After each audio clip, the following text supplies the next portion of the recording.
It was a scene seen all over the country.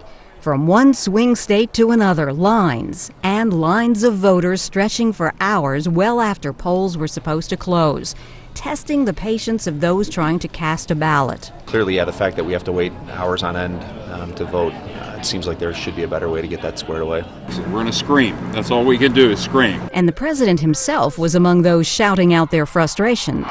Or waited in line for a very long time. By the way, we have to fix that. But the question is, how? Election officials in Florida, where voters were still waiting close to midnight, say the problem isn't a lack of voting machines.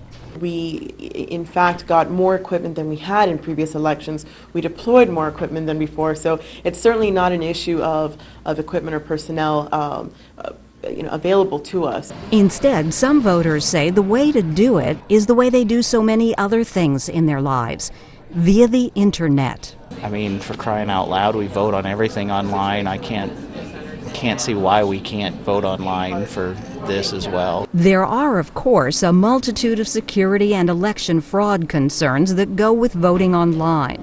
But beyond that, analysts say making voting more accessible is not as politically cut and dry as you might think. If one of the parties believes that boosting voter turnout or making it easier to vote, as the Republicans appear to believe that it hurts them, that's going to put political barriers in place that will make it harder for such reforms to happen. One certain way to avoid the wait is to do what the president and millions of others did: vote early.